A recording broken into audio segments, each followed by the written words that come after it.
Üdvözlök minden kedves hallgatót! Ismét itt vagyunk végre valahára, és ezennel boldog új évet kívánunk! Ez itt a Popo Podcast, vagyis a Pónikról pofázós podcast. Itt van velem Retrotom. Mit mindig? Bence. Én még gondolkozok. És Flanky. Szevasztok! Én pedig Jéger volnék. És szám szerint, ha jól tudom, ez a 44. adásunk. Sziasztok! És ne felejtsük el megemlíteni, hogy hashtag Uber lesz, elmúltunk egyévesek, mármint maga a podcast. Happy Meg a birthday! csatorna. És tényleg valóban, teljesen el is felejtettem. Látod? Én is. Most nem akkor, vagy. most akkor visszajöttünk, és akkor így belejólózunk a világba. Megesik, Hogy a Vízilós kígyóval esik. elesik. mondta a jobbra s eldölt kobra, mi? Na, de kicsikét komolyra fordítva a... Na várjál, mi vagyunk, nem komolykodunk, jó? Merre fordítva? Na, de viszont, hogyha már tényleg bejelentettük, hogy új év van, és valóban új év van, ugye új évkor mit szokás tenni? Újévi Inni. fogadalmat többek közt. Ja.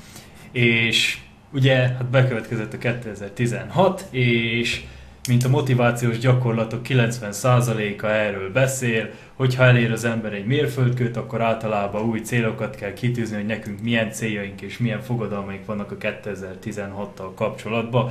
Először erről szeretnék beszélni. Na szóval akkor, hogy milyen fogadalmakat is tettem.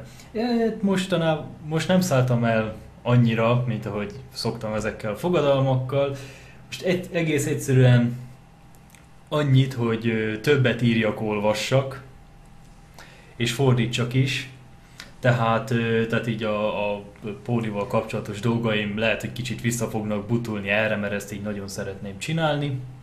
Aztán csatorna, tehát hogy milyen elképzeléseim vannak a csatornával. Ez egy jó kérdés, és nem fog az egész átmenni ilyen update videóba, meg semmi, csak egy dolog, amit szeretnék, illetve kettő, amit szeretnék megszaporítani ezen a csatornán. Az egyik, ezek az ilyen hülyéskedős, elszabadult gameplay montázs, mint ami annó volt A Spec Ops. a Spec Ops pontosan, mert Például. nagyon imádom az olyanokat tényleg, meg amit ugye Flunkyval csináltunk, a Fighting is Magic volt annó. Ez az egyik, a második pedig a felolvasások, hogy abból feltétlenül többet szeretnék csinálni, mert most, ahogy kipróbáltuk magunkat benne, az rohadtul nagyon poén. Jeppedi. Na most akkor újévi fogadalmak. Hát én emlékszem, megfogadtam, amit minden évben meg szoktam fogadni, hogy többet nem iszok, de kevesebbet sem. Na jó. Viccet félretéve, hát nem tudom, én most nem akarok vészmadár meg ilyen lenni, meg az egésszel ellentétben, de én nem tartom olyan nagy dolognak és hülyeségnek tartom, mert úgyse tartja be az ember a nagy részét. Elhatározást akar csinálni, akkor csinálja, amikor érzi, nem akkor, amikor évvége van, vagy valami nagyobb cucc dolog, und so weiter. A csatornával kapcsolatban meg nekem is amit most így idén jobban preferálnék, ezek a voice actinges dolgok, mert ez, hát nekem is tetszik, tök jó, poén, és a többi. Ezen felül kicsikét több zenét szeretnék, hát ez most nem csak ide, hanem külön a szóló cucclimba is. Tehát több zenét szeretnék csinálni, és kicsikét lehet emiatt kiragadom magamat ebből a közegből, és csak a podcastekben leszek hosszú távon jelen. Mert meg verses kötetet is írok, és azt is szeretném majd idén publikálni, és a többi. Jéger? Nos, hát újévi fogadalom, így személyesen, hát annyi, hogy nem keverem. Meg legközelebb viszek hálózsákot. Na mindegy, ez most nem megyek bele. Csatorna szinten, hát én azt szeretném majd, hogy picivel több contentet. Hasonlót, mint amit Tomi mondott, hogy ezek a gameplay-szerűségek, ugye ilyen montázs, meg hasonlók, hogy abba segítkezek mindenképpen, az biztos. Hát Bakker múltkor is alatt elfanoltunk a Blade Symphony-val, nem mindegy. És meg emellett lehet, hogy én is kipróbálnám magam így egy picit így, hogy próbálok valami contentet gyártani. Hasonló, mint alá volt az a bemutató még annó Steven Universe-ről, és lehet, hogy ugyanezt megcsinálnám játékokkal, fogalmam sincs még. Aztán Segítek! Csinálj zenét! igen, köszi, hogy mondod, a zene részleg is szépen halad, már úgy próbálgatok párat így csinálni, szépen. Aztán, hogy mikor kerül fel csatornára, azt nem tudom, de Soundcloudon már fönt van, úgyhogy, ja. És most itt a reklám helye. Szerintem akár be is linkelheted a leírásba. Be lesz. Ha csak Tomi ki nem vágja. Ne haragudj, bocsánat, Ugye? a tökéletes kezdés Bencétől. Na jó. Szóval hát nekem így magánügyileg, ami így van, az az, hogy egy jó érettségit tenni, és hogy így jó egyetemre fölvegyenek, szóval többet is jobban próbálok tanulni. Most lehet röhögni. Na mindegy, csatorna szinten, hát vannak itt futóprojektek, amiket még tavaly kezdtem el, illetve kezdtünk el, azokat mindenképpen be szeretném fejezni, hát vannak nekem saját projektjeim is, amiket még nem valósítottam meg, de már terve vannak véve ilyeneket, illetve amiket Tomi Séger is mondott, ezeket a gameplay dolgokat, ilyen cuccokat, meg a felolvasásban én is szeretnék még dolgokat csinálni, csak az még processing. Na de hogy egy kicsit aktuálisabb dologról is beszéljünk, hallgassuk most Jégert. Köszi. Na, szóval, hogy póni téma is legyen. Felmerült ugye ez a téma, hogy mi személy szerint mit várnánk majd most a 6. évadtól, mert ugyebár hamarosan jön.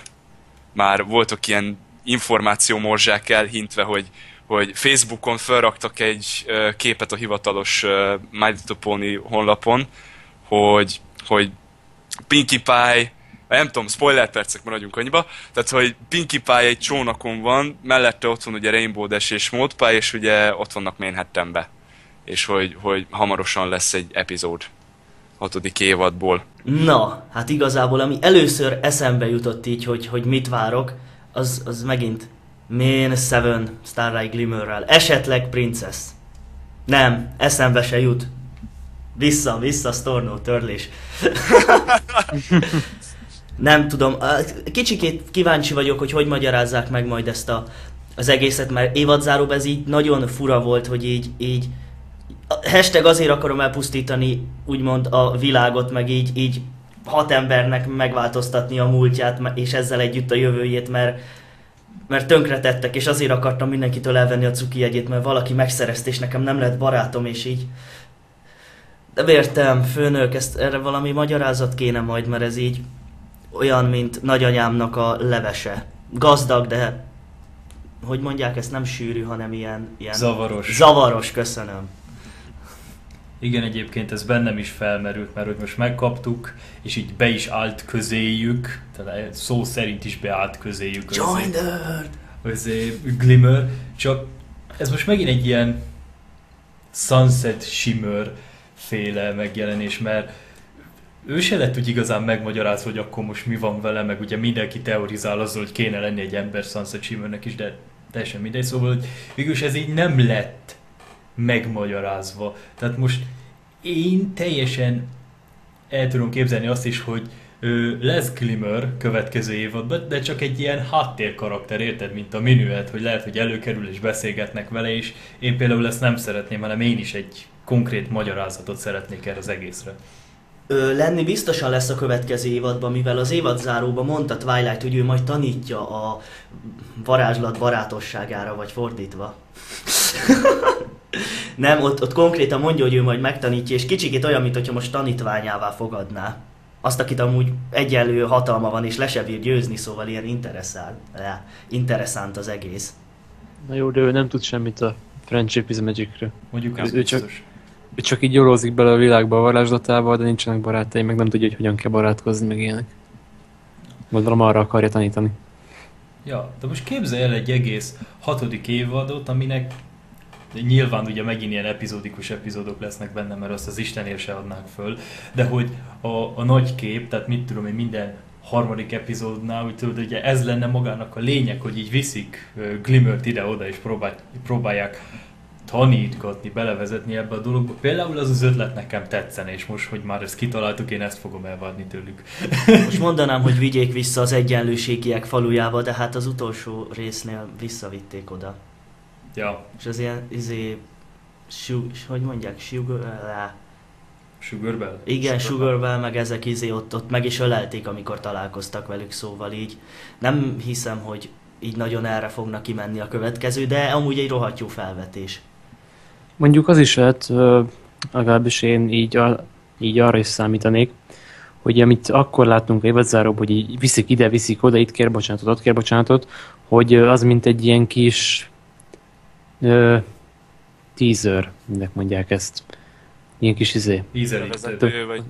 Hogy tessék, ez lesz, és akkor hogy az amúgy még nem történt meg, csak ilyen előrevetítették, és akkor most meg majd azzal fognak foglalkozni. Ebben lehet, hogy van valamivel a harmadik évad végén, amikor Twilight szárnyakat kap, a rész végén repül. Hogy kezdték a következő évadot? Rainbow Dash tanítja repülni. Ja. Jó, de hát hogyha túl sok az ecstasy, meg nagyon izgatott vagy, akkor mindenre képes vagy. Ja? Ezt te már csak tudod szilveszter után. Így van.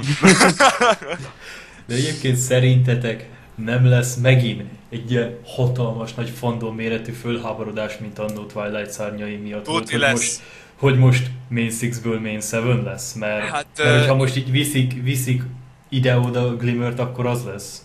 Miért? Hát Spike is egy végben ott van állandó tagként, ezt abból sincs olyan. De ő nem zavar sok vizet, csak úgy ott van, és akkor létezik bele a világba, és konstansan lejáratja magát. Meg hát Spike az már hipster, mert az még a kezdetek előtt ott volt. Igen. Ja. Na, de én hozzáfűzném ehhez, hogy mi az már elfelejtettem. Tehát, hogy várjál, eszembe fog jutni. Addig folytassátok. Igen.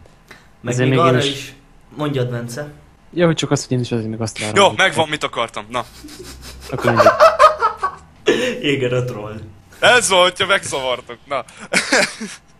Na, de egyébként amit Tomi mondott, hogy ez a felháborodás lesz ezen, hát én szerintem megint az lesz, hogy ilyen fele-fele arányba így ketté osztódik így az egész fandom, hogy lesz az egyik fele, amelyik azt mondja, hogy fú, maradt volna inkább gonosznak Starlight, meg így, meg úgy, meg mi a fenének még egy 7-es fogat, ha már amúgy is ott van Sunset Shimmer is, meg így, meg úgy, meg Hurdur. A másik fele az meg úgy lesz vele, hogy fú, de jó, hogy Starlight is jó lett, meg mit tudom én, meg így, meg úgy, és így lesz egy kis zavar, az biztos. Azon felül, szabad ne felül, még arra is kíváncsi leszek, hogy mit tudnak így beletenni Glimmerben, mert ő eddig tudod így gonosz volt. Igen. És így karaktere azért még annyira nem bontakozott ki, mert azért a Main Six az elég sok karaktertípust lefed.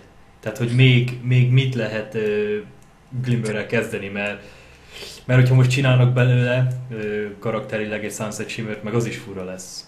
Igen, meg pont azt akartam mondani, hogy nagyon hajaznak tényleg most a Sunset felé, hogy most ő is érted, eddig csak gonosz volt, és akkor most volt egy pont, hogy áttért a jóra, és akkor így kibontakozik, meg sokkal többet tudunk meg róla, meg nem tudom, mi lesz még ebből. Szerintem nem véletlen, hogy a személyiségük is egymásra harmonizál, vagy hasonlítani próbál, hát a nevük is. Sunset Shimmer, Starlight Glimmer. Hát igen, eléggé szinonimek. Belegondolsz, ott van Starlight, Sunset, meg Twilight, és Twilight is úgy indult végül is, hogy ez a semmit nem tud a barátságról, ő nem volt gonosz, de ő is úgy indult, hogy hát minek barátok. De gonosz volt. Hát Moondancer-t úgy ott hagyta. Jó, mondjuk ez Celestia hibája. Hát ezt nem tudta. A Celestia hibája volt. Nem, hát Twilight az gonosz volt. Hát láttátok az LQG3-at is. Jaj, hát az egy alternatív dimenzió. Meg így még kicsit hozzáfűzve egy előbbi témához, bocsánat, hogy visszautalok, de hogyha az emberi világba behoznák ugyebár az ott lévő Sunsetet megint, az lenne, hogyha most ennek a filmnek a lényegét a harmadik LQG-nek lelőnék. És az olyan fura lenne, mert ugyanezt csinálták a harmadik rész végével a emberi, tehát a Science Twilight, meg az első rész visszautalással a Sunsethez, szóval így. Ez magas nekem, valaki bogozza ki. Köszönöm. Hát én is csak ilyen alapdolgokat tudok elmondani, hogy hát magyarázzák meg, amit 5. évadnál nyitva hagytak kérdéseket, meg ilyeneket. Igazából...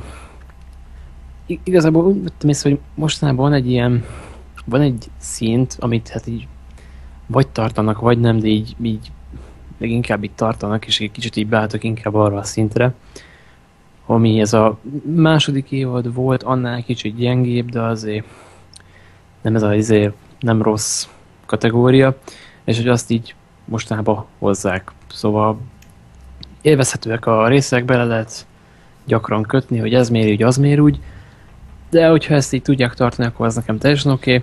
Ha meg még annál is jobbat tudnak hozni, akkor annak meg csak örülök. Bence, megnyerted az idei ki tud a legtöbbet a semmiről beszélni díjat. Az volt a célom. Jaj, de jó. Mi a következő téma? Hát még ehhez szeretnék Ja, mondani. bocsánat. Meg még lehet, hogy én is, úgyhogy várjál még. Én még annyit fűznék hozzá, hogy én ezeket a mellékszálakat én szívesen megnézném még így 6. évadban, tehát ez például a Moondancer-ékkel, hogy mi a helyzet, én abból néznék még több részt.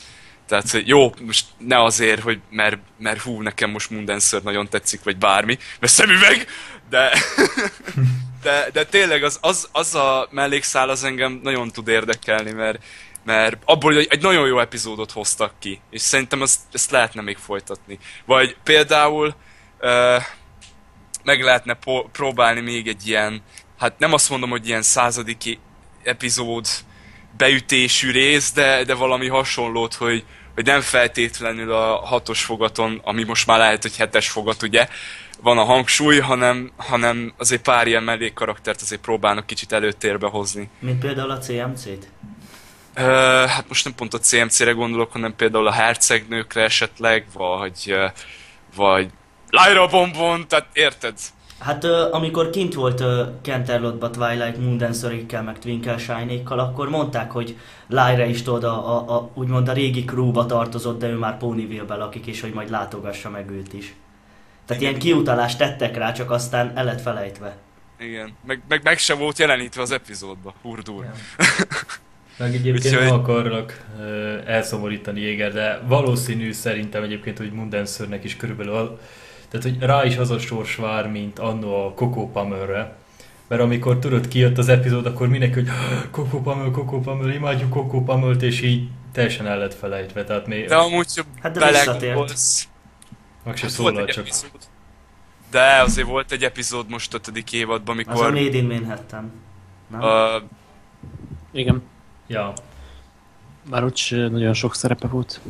Mindegy, azért volt. De igen, nem volt túl sok. De, na mi az már, tehát... Igen, a legtöbb karakterrel ezt sajnos eljátszák, mert például ott vannak ugye az In Our Town-os, ugye a egyenlőségesek, ugye Sugar Bell, Double Diamond, azok is egyszer voltak abban az epizódban, és azóta nem hallani róluk. Akkor kit tudnék még például, ott van Lightning Dust, azt hiszem az a neve.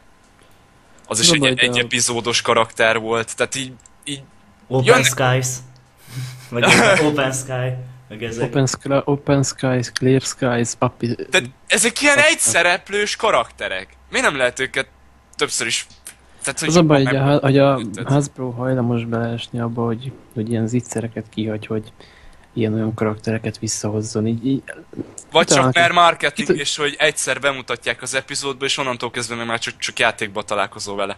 És hogy onnantól már lehet adni a babáikat. Mert a Hasbro az alapból nem volt, ha jól tudom, ilyen tévéstúdió, hanem nem, csak játékgyártó volt. És az a baj, hogy szerintem megmaradt bennük ez a nagyon üzleti felfogás, hogy hát jó van, akkor lement egyszer, most már adjunk el róla egy csomó babát, aztán kit érdekel onnantól. Nem megmaradt, ez az alapvető üzleti stratégiájuk, csak igen. Azért csinálják a sorozatokat, hogy eladhassák a játékokat. Persze. Hát szerinted a Cutie Mark Power az miért volt? Például. Azt is egyszer használták Tirek ellen, és így hello. Azóta sehol nem jelent meg. Yeah. Mert például, in my opinion, Starlight ellen lazán használhatták volna. Megjelent Luna álmában. Na jó, de hát az egy kis kitekintő volt, meg az álom. Meg ott Nightmare Moon győzték le vele. Igen. Na érted, de ilyen ötletek, amiket csak így egyszer használnak fel, és utána ott van a levegőbe. Úgyhogy, ja. Ebből látszik, hogy marketingesek dolgoznak a sorozaton. Hát De nem azt ők mondom, dolgoznak, azt hát ha úgy veszed, nem ők dolgoznak rajta, hanem ők dolgoznak, szabják meg. Ja. De egyébként hallottam egy csomó olyat is. Várja, a marketingesek szabják. Na jó, adjál! Egyébként hallottam csomó olyat is, hogy ilyen-olyan tök jó ötletük volt a íróknak, mit tudom én, és akkor nem engedték meg, nem engedte a Hasbro megcsinálni, mert hogy... Lauren Faustnál is ez volt már Igen, kezdetől ő is azért lépett le, mert hogy így nem ezt akarta. Nem adtak neki nagyon szabad kezet, és azért igazából. Először adtak, pont azért, Jó, először, de utána meg már mondták neki, hogy hú, meg ezt, és akkor érted. hogy ezt még tudjuk eladni. Még valaki? Hát konkrétan ehhez nem, de van még egyéb. Jaj, bocsi, hogy közbeszólok, de ez a Achilleus a izébe, Trójából, ez a van még valaki? Zseniális. Ez tetszik, ez nagyon tetszik. Na de akkor van még valaki, mert ugye mindig kell egy gonosz, vagy egy szituáció, amit meg kell oldani, és hogy én most egy olyan szituációra gondoltam, mert ugye mindig az volt, hogy van valami külső erő, ugye, hogy mit tudom én, itt semmiből megjelenik Discord, mint külső fenyegetés, megjelenik Sombra, mint külső fenyegetés, Glimmer, mint külső fenyegetés, stb. Tehát én full szeretnék valami belső viszályt, és most így nem a Discorddal akartam szóviccet csinálni, és most az jutott eszembe, hogy az ötletet egyébként, de tényleg nem volt szándékos, de teljesen Graving-től lopom, így megveszi a védelmezői, tehát valami olyan belső viszályt, hogy van valamilyen szekta, vagy valami, aki így nem tiszteli a hercegnőket, mert őket valamiért mindenki nagyon Főnök, imádja. Na, Az idei évre a polgárháborút lelőtte a Marvel. nem érdekel a Marvel. Na, De a Marvel ez jó. Szeresd a Marvelt. Na, folytasd. na szóval, hogy én valami ilyesmire gondoltam.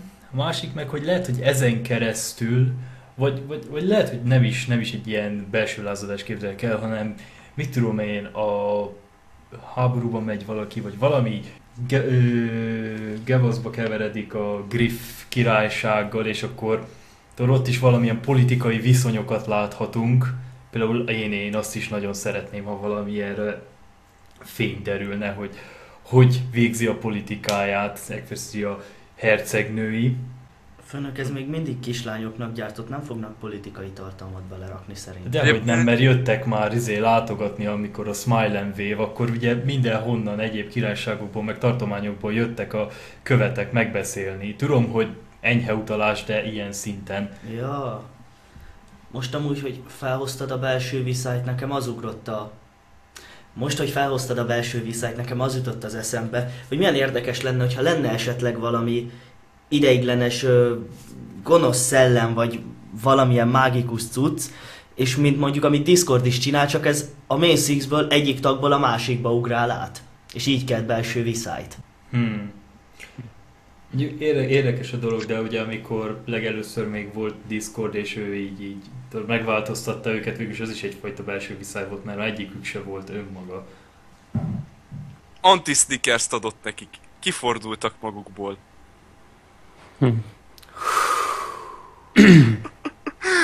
Oké, ezt vágjuk.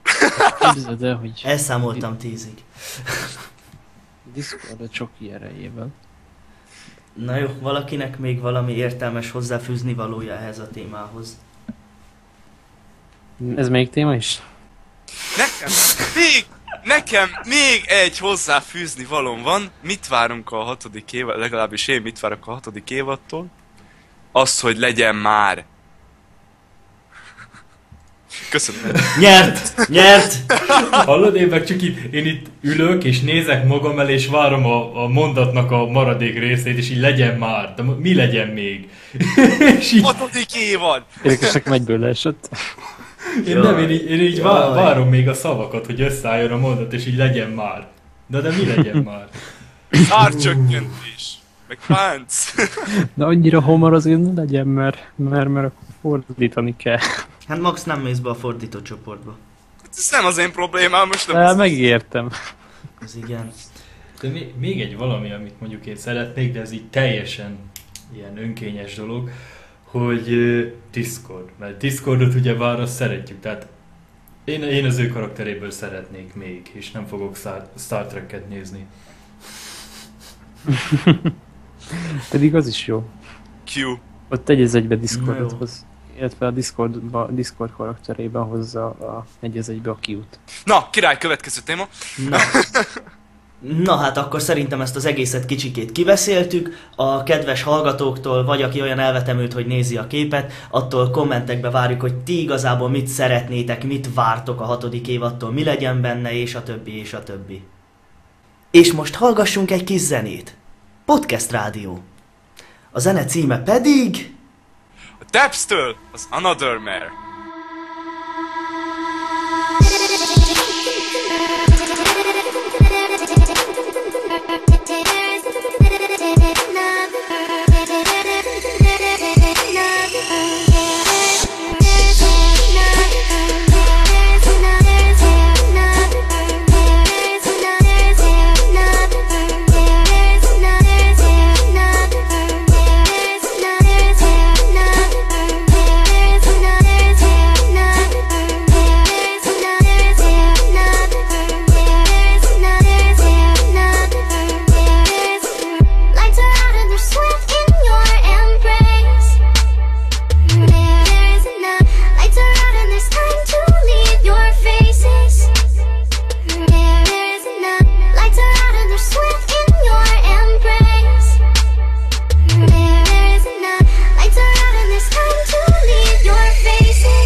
Savior.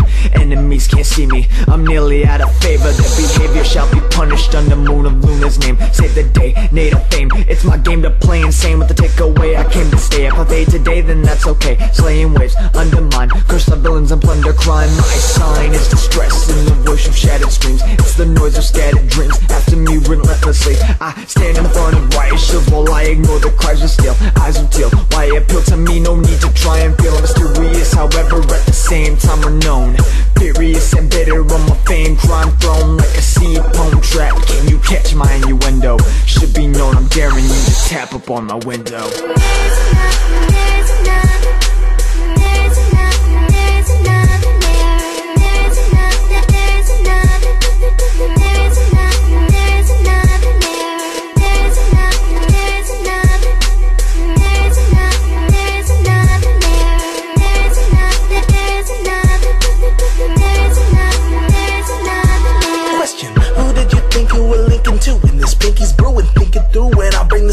Menacing thing to you, and no, I ain't planning this pretty flow. It's the thing to do. Lyrics of the blood in my veins, so I'm bleeding to improve. Two identities while I'm dueling my enemies and doing what I can to be friendly for every entity. Intensity I sense essentially is what I'm mentally. I'm not the rapper this phantom wants. I'm what was meant to be. I'll check your cockiness, show you up in the populace while you're stroking the ego. I'm blowing the lid up off of this. The prophet of the street while you're profiting off the weak. It's obvious that you're novice while I'm polished up on the beat. And honestly, you degrade if you would just stop to think. Better just to talk with your actions than to possibly speak. Your actions dare to sell, better than ne'er-do-wells. Taz and Philly with next, combined we are the ne'er-do-wells.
Következő témánk pedig nem más, mint Brónik a hadseregben. Hát ők úgy vannak. Einstro Music. Kérlek, homályosítsatok fel. Ez így. Oké, Brónik a hadseregben. Mit lehet erről még beszélni? Vannak? Igen, tehát hogy ez a... Most nem mondom azt, hogy meglepő, mert ugye minden nemzetiségből és minden egyéb szubkultúrából, meg mindenhol vannak Brónik, ez egy tény. De hogy milyen a Bróniknak és a hadseregben, és elég érdekes dolgokat csináltam, mert ugye ez a... amikor megtudja az ember, hogy egy ilyen nem 3 meg 8 éves kislány nézi az MLP-t, már az felháborító. De most képzeld el azt, hogy egy katona, egy olyan ember, aki állítólag a te életedet védi szükséghelyzetben, hogy ez ilyen hülyeségekkel foglalkozik szabad idejében, hogy az körülbelül fölháborító a négyzeten, és hogy ők ezt hogy élik meg. Hát ennek néztem utána, mert többekkel készültek interjúk, meg stb. És hogy nekik milyen ez. Például az egyik, hogy ők rangjelzésként hordanak, csináltattak rendes, tudod, ilyen fölvarrót, nem tudom minek nevezik ezeket a hadseregbe, és ezt rangjelzésként hordják. Nekik is megvan ez a pajzs a Rainbow Dash-nek a cutie markjával. És az a poén, hogy ezt viselik többen is, de ezt a hadseregen belül ez nem illegális, de szabály tiltja. Tehát azért a hadbíróság elé állíthatnák őket, persze nem olyan vaskalaposak azért a tisztek, hogy ők most ezt tegyék. Például ez az egyik dolog, ami így előkerül. A másik dolog, amit mondtak, hogy ezt így kimondani is vicces, de a Bróninak a hadseregbe nehezebb, mint egy melegnek. Az igen. Méghozzá tudod miért? Mert a homoszexuálisokat törvény védi, hogy se fizikálisan, se verbálisan nem bántalmazhatják bajtársaik. Tehát azért szintén hadbíróság elé kerülhet valaki, ha csak szidja őket. És ezt rá tudják bizonyítani. Míg ha valaki Bróni, az nem tud mit csinálni. Ezzel ellen. De ez is meg egy olyan dolog, hogy most úgy fölfújták, hogy hát Bróni, mint hogy hasonlítják ahhoz, hogy mint a melegeknek a helyzete, hogy hát ilyen így a hadseregbe. De hát, ha nem mondja, ha például nem hordja azt, jó, lehet, hogy hordani akarja, mert menő, de akkor is csak akkor derül ki róla, hogyha hordja, meg akkor is meg nem tudják esetleg a katonatársai, hogy mi az. Rákérdeznek, és ő ezt elmondja, és mondjuk tudja, hogy ezek olyan emberek, akik egy ilyen miatt megvernék, vagy akármi, akkor ő volt a hülye, hogy elmondta végül is. Mi meglepő, hogyha színes pónikról készült rajzfilm sorozatból kivágott szimbólumokat tűzöl az uniformisodra a katonaságban, és arról beszélsz, hogy te ilyen 6 éves kislányoknak gyártott kismesét nézel otthon, akkor így kapsz érte pár rossz szót a katonaságban. Hú! Ez most meglepő. Most érted? Már akkor nyilván akkor, ha megszólják érte, vagy akármi, akkor elmondja. Szóval ezt így nem tudom miért kell érezni, hogy ezt egy kicsit ilyen önsajtántatásnak érzem, hogy így mondta, hogy hát nehezebb egy Bróninak a hadseregben, mint egy melegnek. Nem, ezek a tények. Az, hogy miért kell így ennyire fölvállalni mindenki előtt, amikor úgyis tudja, hogy ez lesz a vége. Ez az érdekesebb része szerintem, tehát... A hülye ember megszopatja magát, szépen kifejezve. Erre szokták azt mondani, hogy aki hülye. Igen. És akkor elmondom nektek, hogy ezt miért vállalják fel, mert ugye erre is kitértek ők. Csak kíváncsi voltam, hogy Allanatúr mit szóltok ehhez. Na, ők ezt csak azért vállalják fel az egészet, mert ugye volt, meg vannak mindenféle conventionök, ezek a mindenféle brónikonok, galakonok, stb. És általában, mint Amerikában szokás, a haza védelmezőinek, a katonáknak mindenféle ilyen kedvezményeket tesznek, tehát ők is, tehát meghívják őket, külön buszt rendeztek nekik, stb. És amikor megjelentek, és ugye sétálnak fel a conventionre, az egész fandom, az egész kon fölállt, nekik tisztelegve tapsolt. És azt mondjuk, sokan szembesültek azzal, mert most érted, bementek a katonasághoz, és akkor jó van, katona vagyok, kiképzés, az nehéz, meg mit tudom én, és így azt mondták, hogy szem elől vesztették, hogy ők miért is katonák, hogy nekik igazából abban a szemléletben kéne lenniük, hogy én most védem a hazámat, hogy itt emberek vannak, akik értékesek, és hogy az ő életüket szükséghelyzetben megóvom, ennek kéne lenni, és ez így a kiképzéssel teljesen kinevelték belőlük, és a Bróni közösség, amikor így ilyen kedvesek voltak velük, így visszahozták. Többen mondták azt interjúikban, hogy csak azért csinálják ezt a felségjelzést is, mert nem akarják elfelejteni, hogy érdemes ezt csinálni, amit ők csinálnak. Uh-huh. Ennek így azért mindjárt több értelme van. Hogyha azért csinálják ezt, hogy emlékeztessék magukat arra, hogy miért is vágtak ebbe bele a katonaság a dologba. Franki, mondjál valamit, ha látom, nagyon nem tetszik, amit mondtam. Ja, nem az, hogy nem tetszik, elgondolkodtam, érdekes, nem vagyok katona, nem tudom megérteni az egészet. Még kodozni sem nagyon kodoztam, hogy érezzem milyen katonának lenni. De egyáltalán nem fogok katonának Tudom, ezt meg. irónia akart lenni. Viszont így, hogy már van egy ilyen szimbolika, itt a dologban, így már így ja. Még mindig szebb szimbolika. Bár még mindig kicsit azt érzem, hogyha úgyis csak, mit tudom én, megverik, meg megszólják őket érte, akkor azért lehet, hogy jobb lenne csöndbe lenni néha. Hát még csak annyit szeretnék hozzáfűzni, hogy még mindig szofisztikáltabb és kulturáltabb kifejezés, amikor ugyebár a ruházatukra varják fel ezt a címert vagy rangjelzést, mint hogyha a Play IT-n egy rózsaszín pónival üvöltöző, hogy ő a drágám. Köszönöm. Kikérem magamnak, ezt megkérdezték, hogy mit szimbolizál, én azt mondtam, hogy a cukiságot, nem az, hogy drágaságot. És nem ordibált ezt a zékot. Én csak jelentkeztem, és a csávó... Egy jó sztorit semmi nem ronthat el annyira, mint az igazság. Ezt Barney Stinsontól tanultam. Na jó, igazából semmit nem tudtam hozzászólni, és valami fasságot. Igen, mert velem olyan fasságok történnek, hogy az már önmagában jó sztori. Különben is, Franki, te nem voltál ott a Play-ten, te nem tudod, mi az igazság. Igen. Az igazság mindig igaz. Köszönöm. Az igazság mindig oda át van. Na jó. Egyébként Brónika katonaságnál dolog, én erről egyetlen egy dolgot tudtam egész idáig, az, hogy volt egy ilyen, vagy illetve nem volt, hanem most is van még, csak nem nagyon csinálnak.